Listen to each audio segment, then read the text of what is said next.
Assalamualaikum warahmatullahi wabarakatuh. Good morning everyone. How's your life? Great. I hope you are always in the well condition. An honor to meet you in this beautiful day.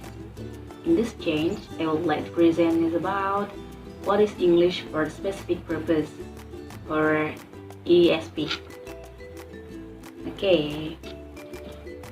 In this pandemic era, if you wanna go to somewhere, don't forget to always wear your mask, bring your hand sanitizer, and don't forget to keep your physical distancing. May God is always give her blessing to keep running our life. Amen. Okay, let's start to our material today. Check this out.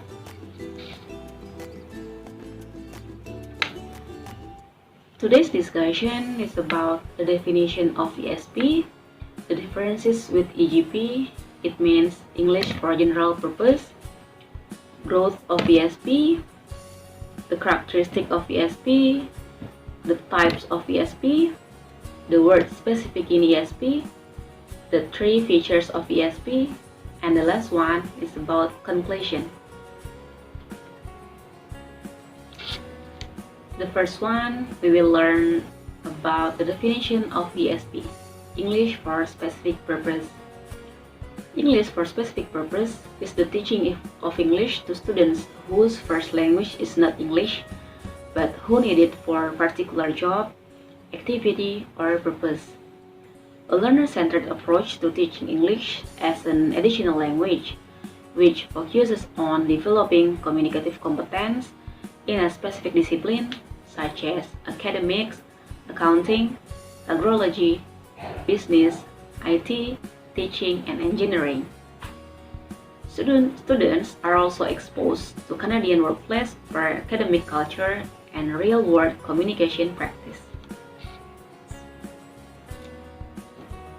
Okay, the second one, we will learn about growth of ESP.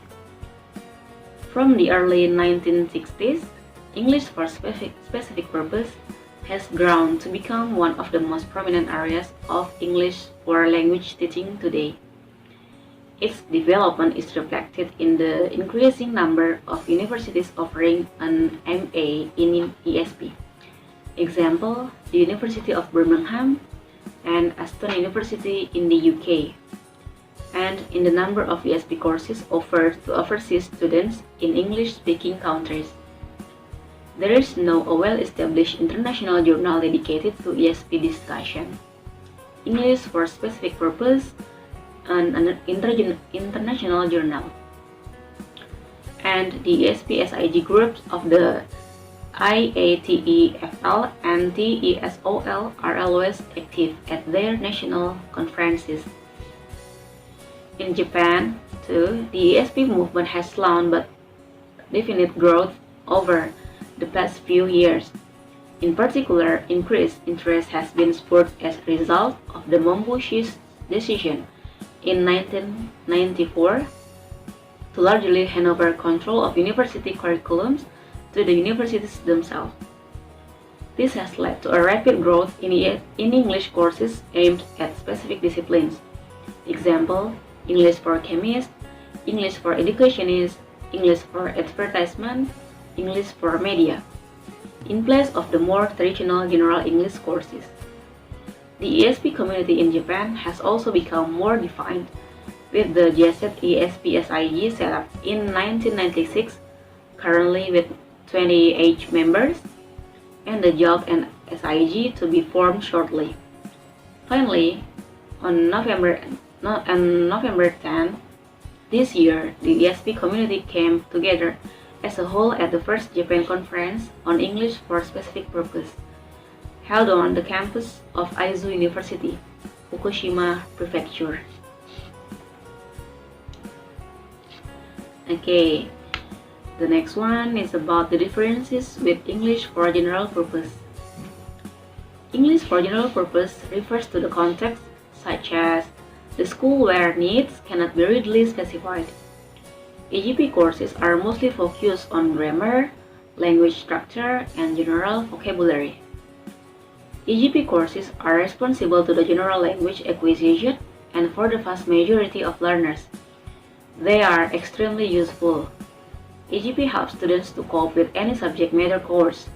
It gives them the ability to generate more language. EGP learners, if well taught, can use English to cope with the language in any undefined task. EGP courses deal with many different topics, and each of the 4 skills is equally treated. Due to the general nature of these courses, no needs analysis is conducted. ESP programs differ from general English language courses and contain the following characteristics. ESP designed to meet the specific needs of the learners, related in the content, themes and topics to particular discipline or occupation.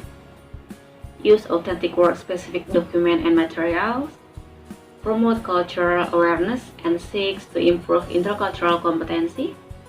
And the last one, deliver intermediate and advanced level language training. Okay, the next slide, we have the characteristic of English for specific purpose.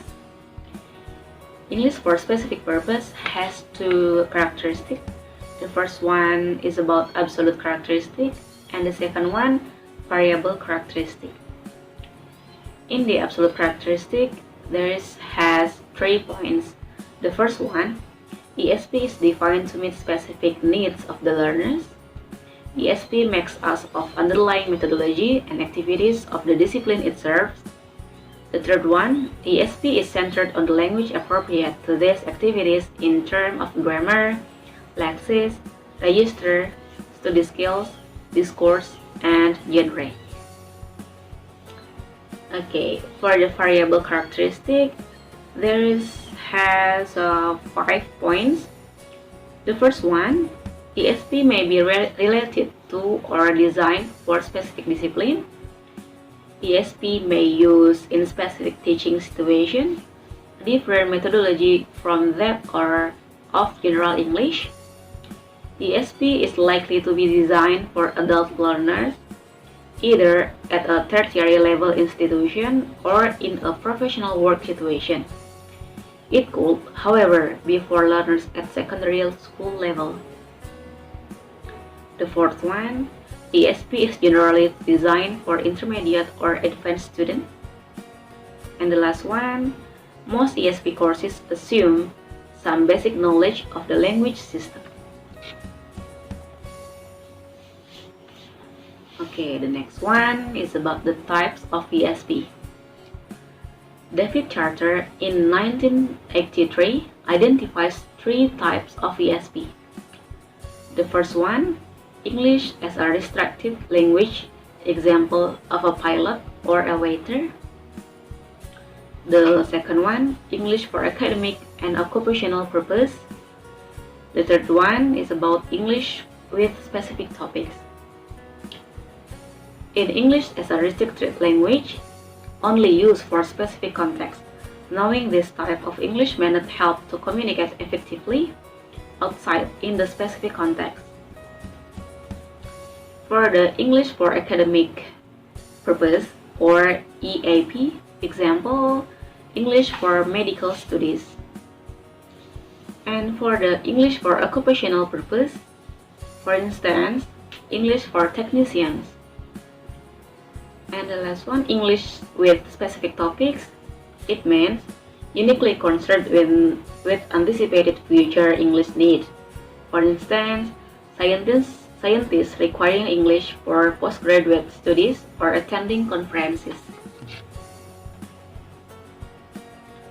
Okay, the next slide, we have the word specific in ESP. ESP, it means English for specific purpose. The word specific refers to purpose for which learners learn language, not the nature of language. And the second one, restricted repertoire of words and expression selected from the whole language. And the next one is about features of ESP. Charter in 1983 discussed 3 features of ESP. The first one is about authentic material. It means study material must be authentic. The second one is about purpose-related orientation. It means orientation lesson must be according to the needs of learners. The second one, self-direction. It means learners must have a degree of freedom to decide what, when, and how they will study. Okay guys, this is the last step of our material today. Here is our conclusion about the material.